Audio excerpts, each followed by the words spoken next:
Hi my friend, in this video we're going to be making an Afro House song inspired by Adam Port and Strv's song, Move. We're going to find out if we can do this in under 6 hours by using the 80-20 rule of Afro House music production. And what you're listening to right now is the song that we'll be working on.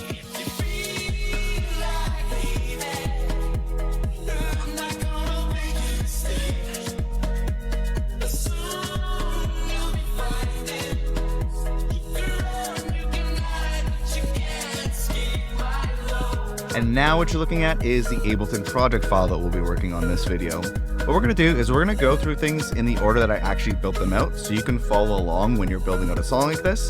So we're going to start with this drum group here, going layer by layer as I built it out. Moving on to this bass group, and then getting into all the melodic stuff like the vocals, keys, pianos, leads, all that kind of stuff. And make sure you stick around to the end of the video because we'll also be looking at the arrangement so you can learn how to build out something vertically like a loop, and then stretch it out into a completely finished song, as well as doing a recap of the 80-20 rule so you can apply what you learned in this video to your own music as quickly as possible. Because all in all, it only took about 6, maybe 5 or 6 hours for me to recreate this, and as you can see it's been arranged, mixed, mastered, and ready to be used in DJ sets or sent out to labels. So if finishing songs faster is something that you'd also like help with, I've made you a free bundle of templates, samples, and special bonuses that I use to completely finish one song like this every single week. Just visit the link that's on screen now or in the description to grab your copy of the Ultimate Song Finishing Toolkit for free. And if you want to take things to the next level, you can also find a link to this video's project files in the description as well. But with that said, let's jump into this. Alright. So when it comes to the drums for this one, first thing as normal is to make sure you actually have the reference track in here. So I've dropped the Adam Port, etc. song Move in here. I went for the extended version. Always go for that because what the next step is to follow along and create a little arrangement. So I'll usually use these empty MIDI clips to create a little arrangement markers to figure out what all the sections of the song are. That way as I'm building it out, I can jump to those sections very easily. And for example, when you're working on the drums, jumping over to the drum intro or the drum outro is usually best. What I'll then do is turn this reference track off and then map the S key on my keyboard to the solo button here. So that way I can flick back and forth to what I have, which is what we're listening to right now, and the reference. Just like that. So then let's actually start building out these drums. So the very first element that I always tend to go for is the kick drum. And pretty much the Afro House vibe for this one, or at least this chill version of this style, everything's very soft and very subtle, and it's a lot of cool little layers that we're going to be adding in here. So first let's take a look and listen to the kick drum, and then I'll show you how I built it out. So it's just a standard 4-on-4 pattern, the template that I always use, and you can get access to as well if you check out the project files for this. Just the 4 on the floor setup so that it's already in those positions, so that way I don't have to actually punch in the 1, 2, 3, 4 for the kick and everything else you're going to see here as well. Once the pattern's figured out, the second thing that I like to figure out is the sound selection. So for the sound selection, I do the trick that I've been doing quite a bit for the last little while, and this is why it's important to get this arrangement track in here. Because what I'll do is find like a section of the intro or the outro where just the drums are playing, so something like this. This is the reference track. Then find a little spot where the kick is playing. And you'll notice there's like kind of audio, like a synth or something playing on top. And I'll show you how to work around that. So once you kind of find a slice where there's as little as possible, just like that kick by itself, Command E on each side. I then dragged that into this rack here. And if I play this, right now it's just the high end. So I'm going to show you a layering trick in a second, but without that, it sounds like this. So a lot more of the kick is coming through, and basically this little rack that I made that you can again get access to in the project files is there's a filter envelope attached to the filter frequency. So instead of just the filter frequency bringing everything down, it does it in a way where it keeps the kick intact and removes some of like maybe the hi-hats or synths or whatever you might have there, and makes it so that kick is a lot more isolated. So you're stealing the kick and isolating it in a nice easy way. Then what I then did after that was consolidated that kick so that it was just an audio file very much like this. And then basically what you can do is use Ableton 12's similar sound functionality to find a similar kick drum from within your one-shot library. So what you do is you click on that sample here, and you go show in browser like this, and it'll show it in here.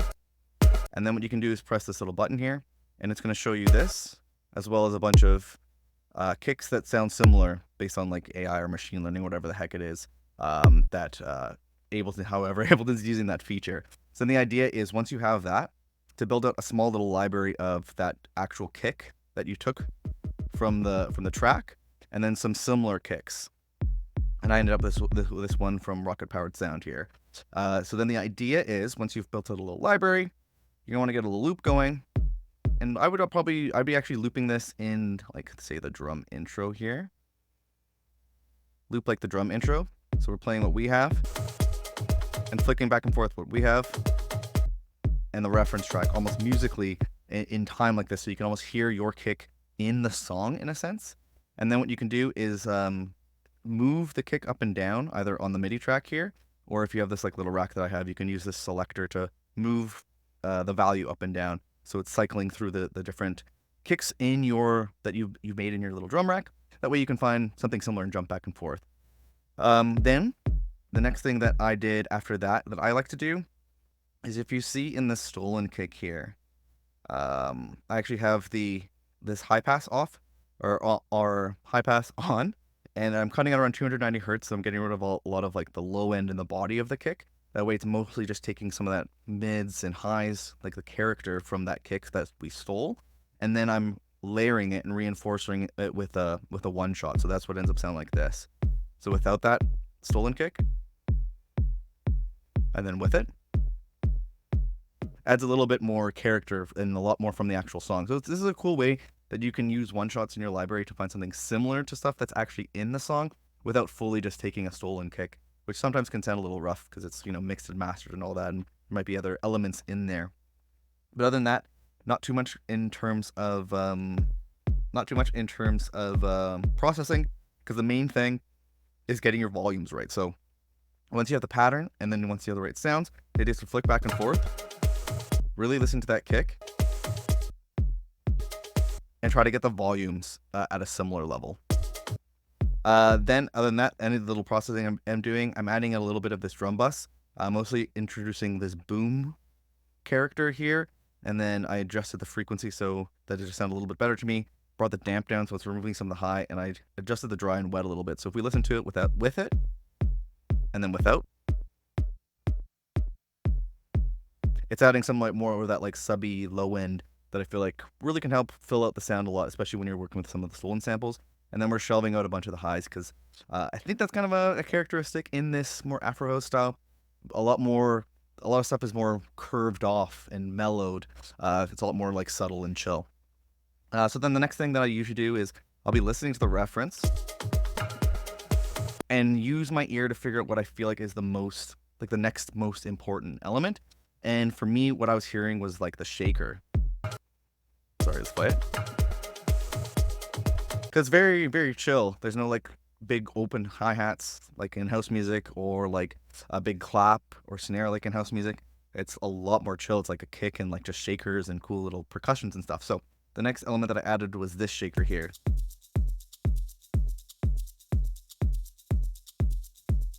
And this is just a sick little percussion loop that I've had in my library for the longest time. It kind of has more of like a tribal kind of vibe.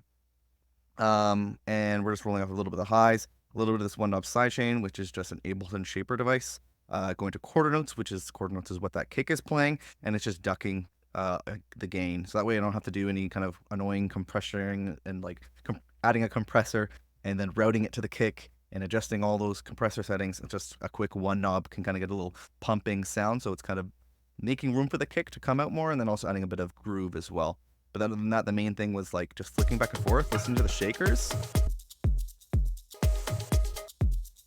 and then trying to get the right volumes. Again, the right sound selection and the right volumes, in addition to having it playing the right thing, is really going to get you that 80% of the way there.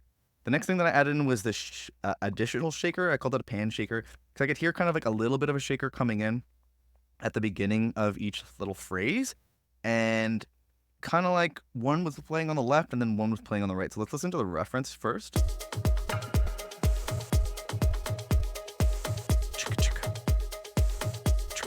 See if you can hear that. So I added that in like this. This is what it sounds like.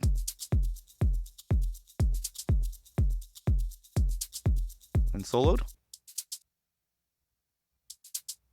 So what I did was I just found another shaker loop, cut it up a little bit, kind of get that little chicka chicka kind of little vibe, and then just use the panning on the track here. So 35 right and then 43 left. Kind of just did it by eye and then a little bit by ear and then copied that through the rest of the way. Other than that, nothing much going on here. A little bit of lows. This is the standard channel strip that I have that goes on every audio and MIDI track. This way I can quickly mix as I go. This is again available in the project files. And so that sidechain is then again just doing the same thing we were doing before, making room for the kick, adding a little bit of like that pumping, cool groove and vibe. And then other than that, it's really just getting in the volumes there. The next element that I heard was this little air can thing. So let me play it in mine.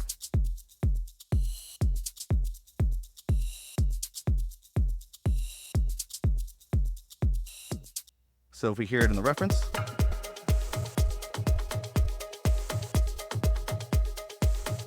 So it's kind of a little like white noise or something like that. I found this thing called air can that was kind of similar.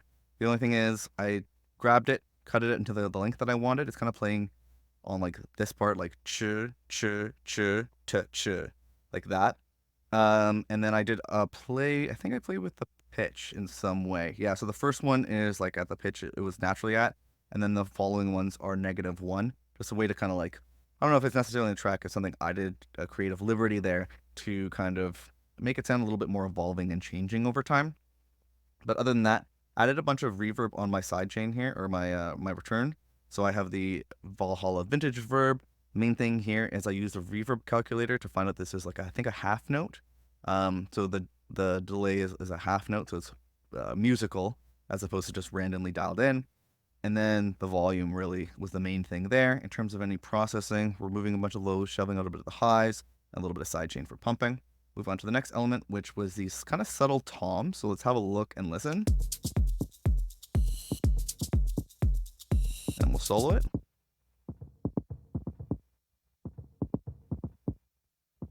And let's solo it with a kick.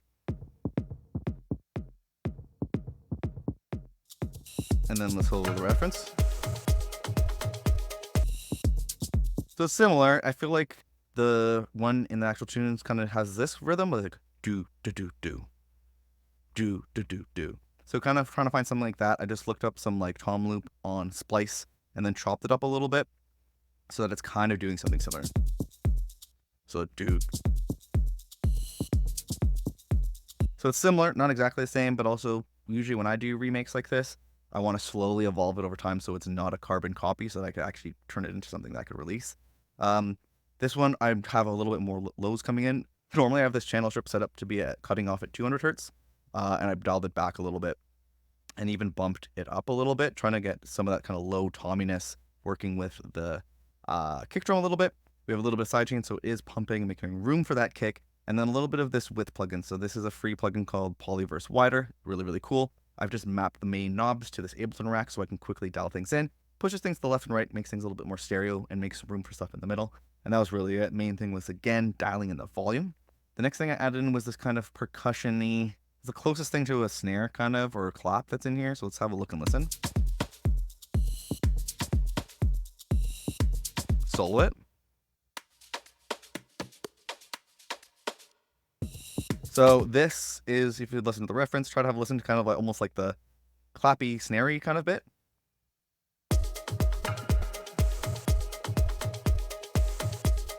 Very subtle. Everything's really, it's really cool drum track, I think, to remake on this one because there's a lot of these subtle elements just working together. We actually just kind of found this cool little bit on Splice, cut it up and chopped it into the areas that I wanted.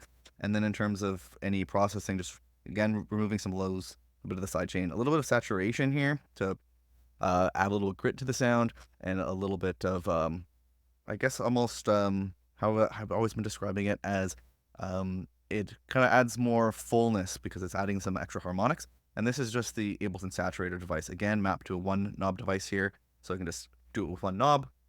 You don't have to bring it in every time or look at the UI every time. And then that main thing is like dialing in the volumes there. And the last thing is, the next thing I added was this hi-hats. Very subtle thing that I think I can hear here. So let's have a listen to it.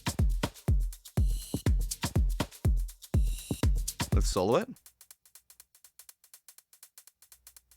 And in the context. This is something, when I heard I added those 2 shaker layers, and then I was kind of hearing almost something a little bit more down the middle working with the shaker. I assumed it to be this hi-hat. So I added in a hi-hat. It's basically just doing, I want to say these are 32nd notes. No, these are 16th notes. And they're kind of going, first hit's a bit higher in velocity, second one's a bit lower in velocity. And then by pressing and holding, I want to say Option? No. Pressing and holding Command on Mac, you can dial in a bit of randomization on the velocity. And so this way, each hit's changing slightly, and that way there's a little bit more of a humanization feel.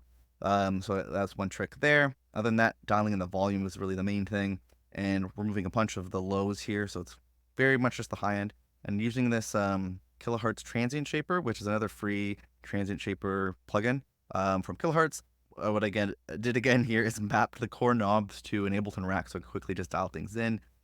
Very common, especially in drums, to be playing with the transients, either using the attack to adjust that first attack of the transient, or adjusting the sustain, usually dialing it back, in this case example, to tighten up the sound, which I think is really important, and really make things sound a lot more professional when things are sounding tighter, and kind of makes everything kind of work together in a nice way.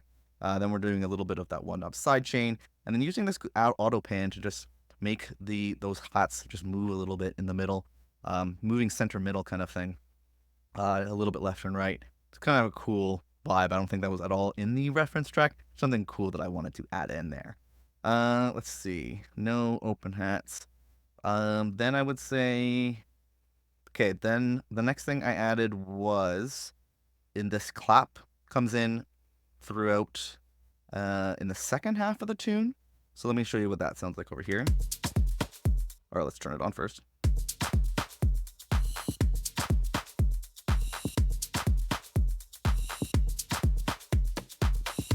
So it's like do to ka ka is kind of the pattern. And if we listen to the reference, so you can hear it there. Not fully the same in terms of the sound that I picked, but pretty close. Main thing again is getting the right notes there. And then with claps, I usually like to pick 2 different sounds. And then that way what I can do is, say this one here, if we go into the controls, one is panned 41 to the left, and the other one's panned 41 to the right. And then I've just adjusted the volume so they sound kind of similar in volume. That way it kind of sounds nice and wide and full. Some EQ going on here, rolling off a bunch of the lows, but then I dialed it up a bit to try to make it sound a little bit fuller. I think the clap sounds I've picked weren't as full sounding. A little bit of that transient shaper, removing some of the sustain to again tighten up. That's something I really like to do a lot in claps, make them a lot sound tighter, blend in with the rest of the elements, and then some saturation to add some fullness to the sound, a little bit of grit as well. That's a look at that. Then I feel like this additional shaker comes in, kind of in the back half of the tune here. So let me kind of show you what that sounds like. Adding a lot of high end here. So I'm going to solo it so you can really listen.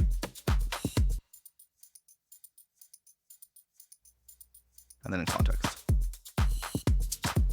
So particularly, this is kind of like almost an arrangement thing. So listen to like the energy slightly shift up between this part and when then the new shaker comes in.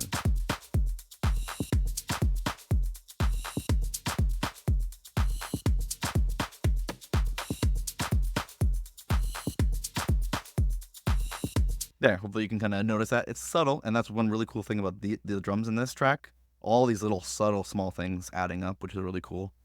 So I just found another shaker loop that was more of a traditional shaker. That's why I called it a trad shaker. Rolling up a little bit of the highs, a little bit of side chain, but the main thing was dialing in that volume. Then I added in this wood block that I think was a bigger part of the sound that I probably should have added earlier, but it's like this little thing, like. So the ta, and then in the reference. So I think the other one sounds almost like maybe there's a layer, maybe there's like a lower layer as well, but I felt like I got pretty close with this. I just found like a wood block sound and splice here, and then I just dropped it in by hand. What's interesting about it in terms of like the arrangement of it, if you can see, like, so this is the beginning of the phrase, and then the wood block comes, beginning of the phrase, wood block, beginning of the phrase, wood block. But then slowly over time, so this is the beginning of the phrase, and then the wood block comes more in the middle. The wood block phrase in the middle, and this is more in like the post chorus. So the verses have it kind of coming in. Even this one, like you can see here, it's kind of in the middle of the phrase, in the middle of the phrase. And then over here, once like in the back half of the verse, then it happens at the beginning. So when it sounds in the middle, it sounds like this.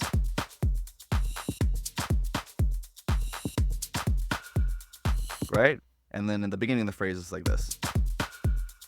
So it's interesting. And that just kind of changes all throughout the track. I had to like listen to it and add it in and out and move it around. And sometimes it comes in, I think it like sometimes at the beginning of the chorus, it'll play at the beginning and then not for quite a while. So cool little woodblock thing. Main thing is removing some of the lows, little sidechain for pumping, and then adding in a ton of reverb to get that tap kind of thing. And then other than that, I'm going to show you something real quick. That's really mostly the drums here. But there was like kind of these extra little effects, kind of little fills that I heard. I might put this in another video, but I'll just show them real quickly because there's this. Like that little fill. And this one. Over here.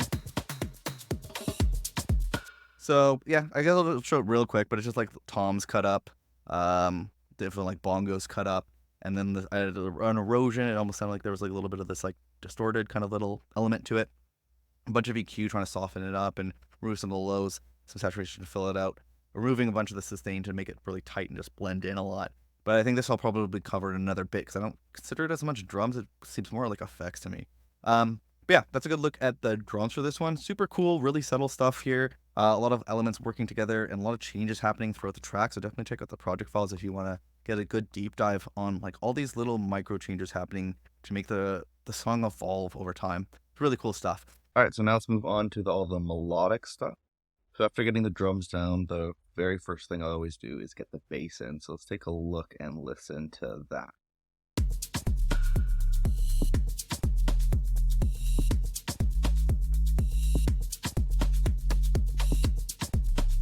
And then the bass soloed.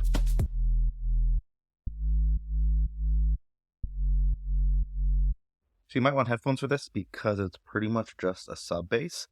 We're going to go through things in the normal order. So first is pattern, then sound selection, and then volume. So in terms of the pattern, what I was kind of hearing is this little progression where it's going C sharp, E, G sharp, and then F sharp.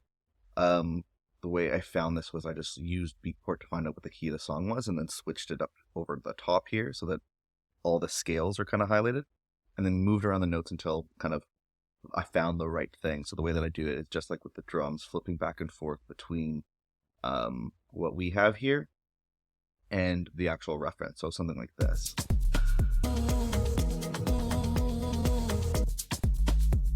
Just like that.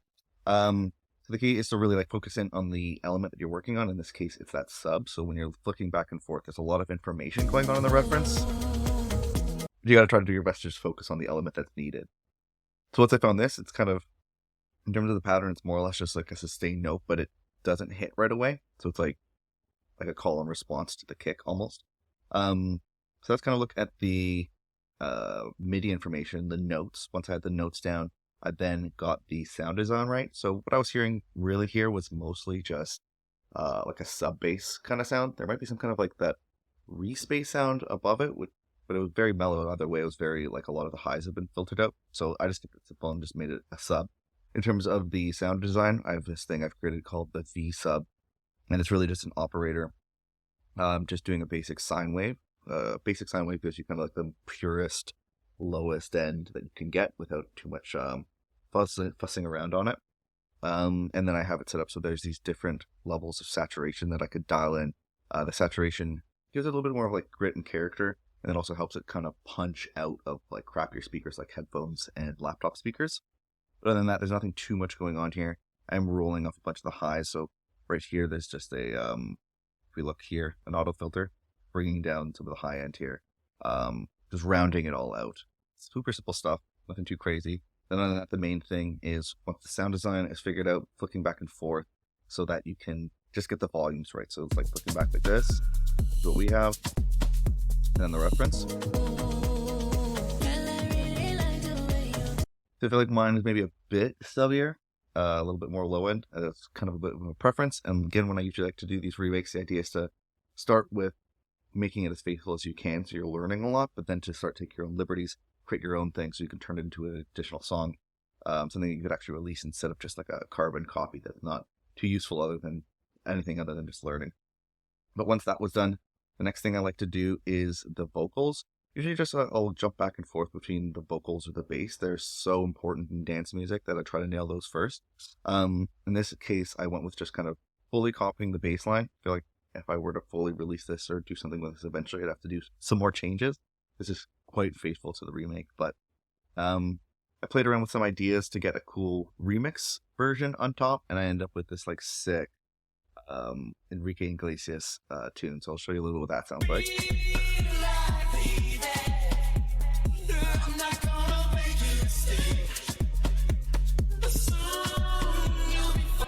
So once I have the vocal in and the bass line, and I can kind of really take everything to the next level, having those as kind of like anchor points of like what the main power of the song is, those bass lines and that hook there. In terms of how I did this, you'll see here it says La La. Basically, I just found it on YouTube, ripped it, and then threw it into La La to separate the vocal from the instrumental. And I have a pretty clean vocal here. In terms of any processing, there's nothing too much going on here. I'm using this really sick free plugin called the Compressor. It has this magic capability where you can like choose vocal and how much the compression style and all that. And what it'll do is, how do you get out of here actually? Close it there. It'll like listen to the input and then set the threshold and all like the ratio and the attack and the release and everything automatically by listening to the source and the selections that you've made. So it's just a lot faster. And basically the idea is to even out the dynamic range so it's a little bit more consistent. So it's not like getting very loud at certain points and very quiet at certain points. It's just a lot more consistent. That's the main idea there. Then running into the standard channel strip that I have here. So removing a bunch of the lows and then doing a bit of this one knob sidechain. The way I do it is like this.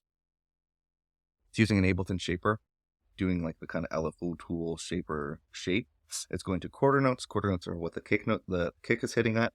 And then it's just ducking a gain like on the utility there. It's super simple. That way it's just with one knob you can dial it in, especially with dance music when it's doing those quarter note hits. And this way you don't have to like add a compressor and then sidechain it and make all those settings just to get like that cool pumping sound. So this way the vocal is just pumping a bit and making room for the kick, so that kick comes out a little bit more. Other than that, a little bit of send and return. So I'm adding some reverb. I have the reverb here using Valhalla Vintage Verb. Main cool thing I do here is I'll use a reverb calculator to figure out what the decay time is, so that in this instance I believe it's decaying at a half note. And this way you can dial in a bit more reverb and it's fading out in time with the music instead of overlapping and getting all kind of like cluttered and messy, which can happen like kind of a smearing effect.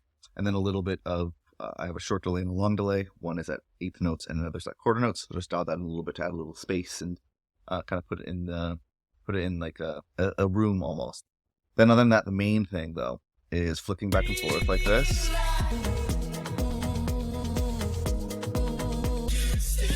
And trying to get the volumes of the vocals as close as possible. Try to get them as close as possible. Once you get the volumes down, that's really kind of the main thing there. So once I had the vocals in nice, the bass in nice, the drums in nice, started moving into some more of the melodic elements. There's not too much here, but I'll definitely show you as much as we got. So the first one I added in was this little, if we listen to the reference, you can hear like this little piano. And so the way I got that, let's have a look. Keys. This is what I made up and what it looks like in the MIDI and what it sounds like as well. You look at that.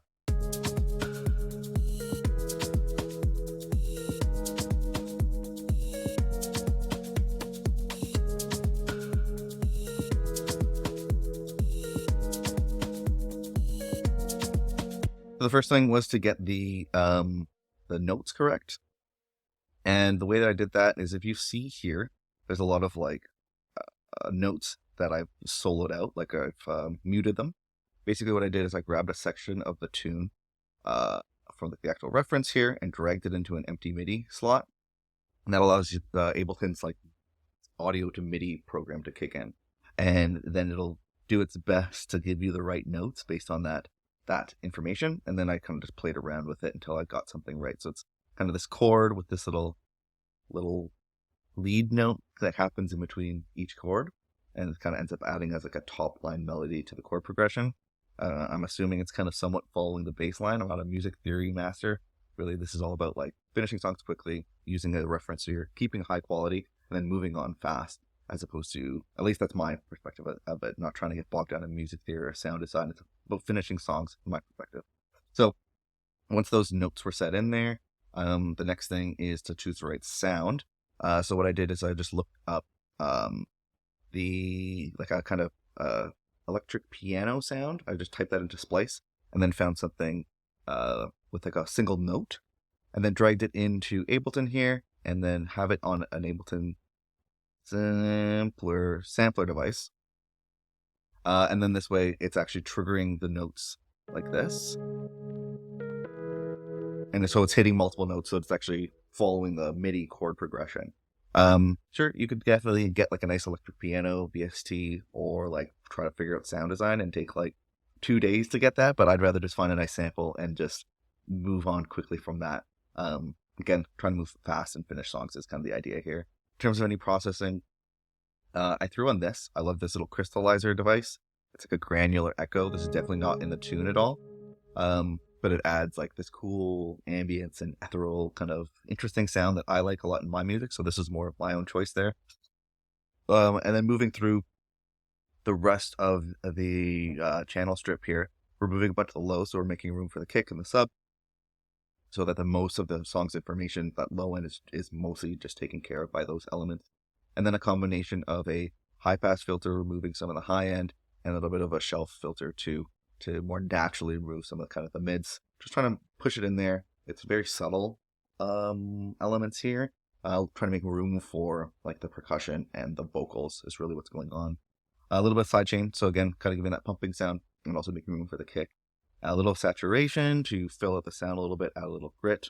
And then I'm also using this one knob width plugin. So this is a free plugin from Polyverse called Wider, which I really like for kind of making things sound wider. And all I've done is I've mapped the main knobs to an Ableton rack, so I can quickly access these, dial it in, so I can do it with one knob instead of always opening up the VST and then getting lost in the UI. It's just a lot of, this is already set up in my channel strip. Every audio track, every MIDI track has all these here ready to go. I can just turn them off and on and then dial it in with one knob. So I'm dialing things in with my ears and I'm doing it to taste and then moving on quickly.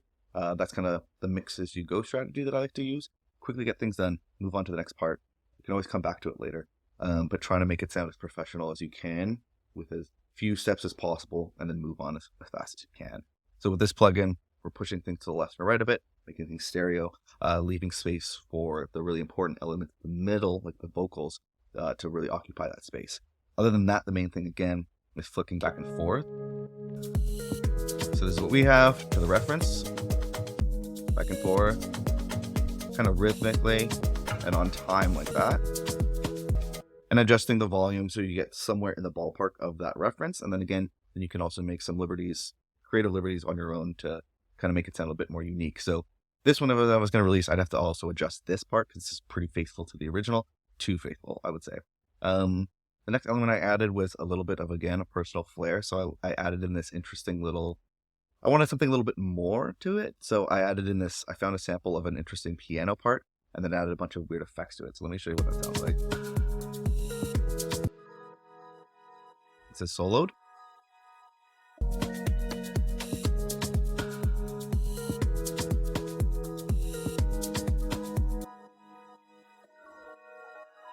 So I found this cool, like, kind of swelling electric piano part. And then I set it up so there's a call and response going. So first the piano hits that I just showed you in that previous layer, and then there's a response with this kind of like swelling, interesting, crystally sound. So I just found something on Splice. I looked up electric piano, chopped it up, and then threw it in there. Kind of going for that call and response idea, which is a pretty important concept in house music. Keeps things interesting in a subtle way. In terms of the processing, removing a ton of the lows, removing a ton of the highs, trying to keep it very backgroundy. It's not supposed to be super, in your face. This is like a additional element. It's backing everything up, adding some cool character and vibe to the tune. I threw on again, that's Crystallizer. That's really adding that cool echoey, crystally, awesome sound. Threw in an auto pan, so it's moving left and right. Again, kind of going for cool ear candy background noise is kind of what I was going for this. Sidechain, so once again, it's pumping, making kick, a little saturation to bring it out a bit, and then I've dialed in a bunch more of this one knob with plugin, so it's very much more left and right.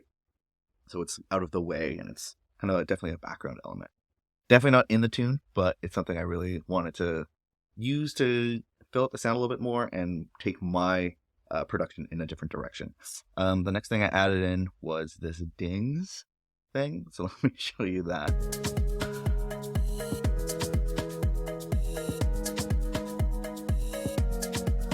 And then let me solo it.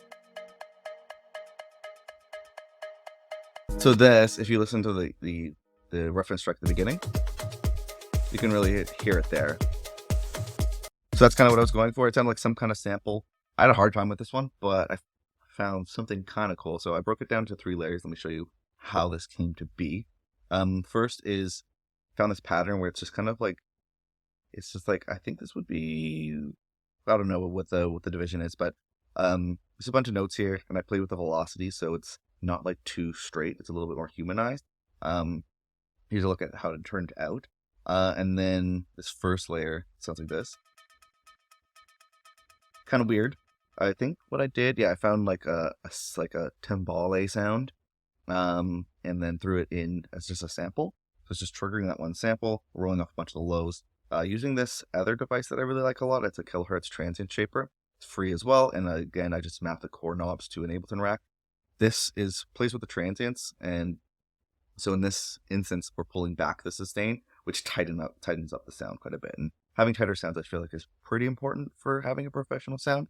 And in this instance, I wanted to tighten it quite a bit. We have a little bit of sidechain, a little bit of saturation, and then a bit of like reverb and delay on this as well. The next element I added in to kind of try to nail the sound was this other one. I should mention that first one was panned to the right, then this one's going to be panned to the left. And let's zoom in, because this one I just found a sample and just dropped it in, cut it in like that. In terms of any processing, removing some lows, tightening it up by removing some sustain, with some sidechain, so it's pumping. And then this one's panned a bit to the left, and then I have one that's panned in the middle, so let's have a look at this one.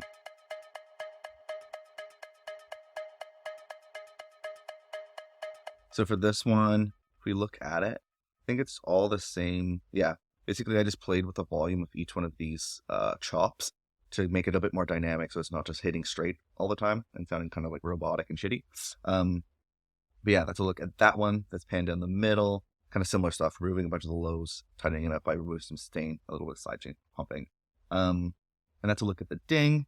Then the last thing that I added in terms of the melodic stuff, and I'll do a little bonus thing also after, just before this, but is this lead here. So let's take a look and listen to this.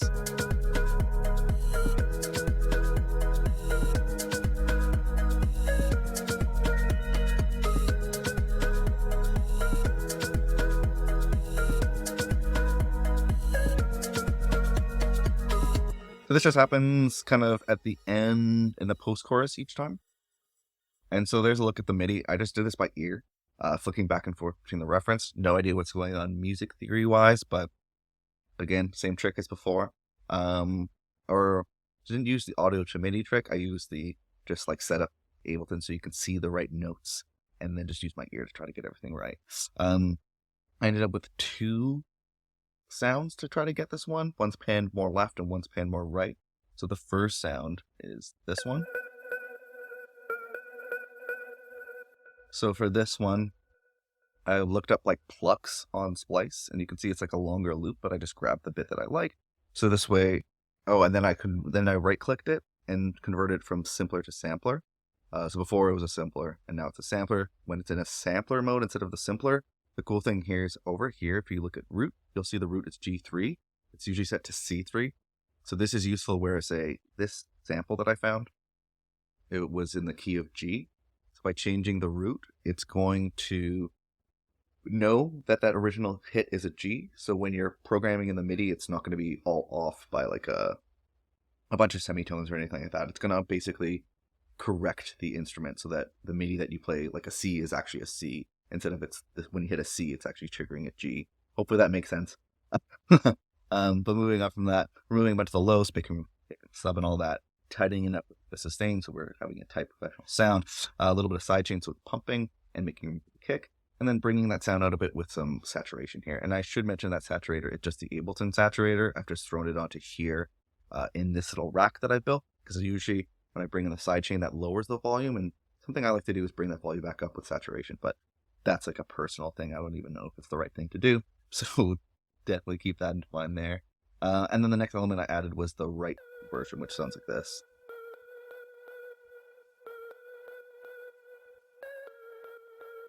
So for this sound, the first sound I was feeling like it was too plucky, and the original was a bit more synthy, so I looked for something a little bit more synthy.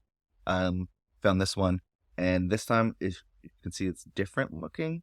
So this is what the sampler looks like. This is what the simpler looks like. The simpler doesn't have that ability to change the root note, but if you can see here the name of the sample that I found, it says that it's in the key of C, and it is in the key of C, so I don't need to do that. Just leave it as is. Simpler works. Removing a bunch of the lows, tightening it up with some sustain, sidechain, saturation, and then one is pinned more to the left, one's pinned more to the right, and then on the group here, I threw in this RC20, and mostly have this like kind of wobble sound, adding a bit of distortion, and kind of an 8-bit sound. This is what it sounds like without it, and then with it. It's kind of making it come out a bit more, and it's adding that cool wobbly sound, which I like. And then again, main thing is listening, flicking back and forth here, and then the reference. So it's definitely a little different. The volume is a little, maybe not fully there, but it's close. And that's really the idea there. Flick back and forth between the reference and what you have, dial in that volume, and you should be good. So get the notes, get the right sound, and then dial in the volume, and then everything else is very secondary. All those little crazy mixing tricks aren't as necessary when you get the right sound and the right volume and the right notes. So that's a look at that. One last thing I do want to show you is the arrangement. So one of the first things I do, like I mentioned during when we're going up the drums, is to get this arrangement bit in here. So this song starts with a drum intro. Then what's interesting about it is this part here. It's just like an extended intro. The bass doesn't come in right away. Then the verse comes in. Then there's a little pre-chorus, and then the bass comes in only during when the chorus fully comes in. So it takes a while for the bass to come in. There's this cool little post-chorus bit. And then there's very much like a verse, chorus structure with a large break, and then a final chorus post, and then a build down, and then a drum outro. So some cool stuff here. That's like the last thing I'll do. So once I get like the loop built out vertically, drums, bass, melodic stuff, that loop is sounding good. By having this arrangement track in here, it's very easy to kind of copy and paste everything over to fill it out, and then remove elements as needed. So the verse might have, in this instance, the first verse had no sub, so you just remove that. The synth come in at certain points, and you can use that arrangement track up at the top to very quickly turn your loop into a fully fleshed out tune. So that's a pretty big tip there. And then the last thing I'll do is I'll add in these little little fills and little like reverse crashes going into a crash when the beginning of a phrase hits. Little effects like that to kind of make it sound a little bit more, I call it ear candy. It like fills out the vibe a little bit more. This could also be like 909 rolls during breaks, little things like that. Definitely flesh things out. So if you want to take a look at the project files, there'll be a link in the description to check that out, so you can like look at this at your own pace, or like jump between this video and the project file and really dive in and get an idea of how something like this is built out. But yeah, other than that, let's jump into the 80-20 rule for this one. Hi, my friend, Matt from Best Friends Club here. And if you've been paying attention to this super long video, then you've probably figured out what the 80-20 rule is when it comes to building out your songs. The goal here is to get 80% of the result with only 20% of the time, energy, and effort. And because the first key to the 80-20 rule here is to use a reference track, we're making sure that we're very easily hitting 80% of a high quality, professionally made song. In particular, we use that reference track to make sure that we're picking the right notes, sounds, and volumes as we're building out our song. The second key of the 80-20 rule here is to mix as you go in an extremely streamlined way by only focusing on the volume of each track, as well as using a simple repeatable channel strip for each track that we're adding to our songs. The third and final key is to repurpose your old project files and have a suite of powerful templates, Ableton racks, and one-knob effects that you've personalized and curated over time. If you'd like to get a head start by downloading all the racks, templates, and all the files that you've seen me use in the Ableton project file for this video, or if you'd just like to take a closer look at any of the techniques or tracks you saw me work on in this video at your own pace, you can find a link to this video's project files on screen now and at the second link that's in the YouTube description. I'm recreating a different song from the Beatport top charts every single week and making the project files available to anyone who wants them. You'll also get access to a private Discord where you can ask me and the community questions, as well as share tracks for feedback. If you or your music are not quite ready for a shot in the arm like that, I've also made you a completely free bundle of templates, samples, and special bonuses that have helped me figure out how to completely finish one new song each and every single week. And you can grab that free Ultimate Song Finishing Toolkit by visiting the first link that's in the YouTube description here. However, if you just feel like staying on YouTube for now, that's totally fine. Save that link for later, and check out this playlist filled with videos just like the one you just watched, where I completely create songs inspired by tracks found in the Beatport top charts. Or if you really want to take what you've learned in this video to the next level, make sure you check out this video right here.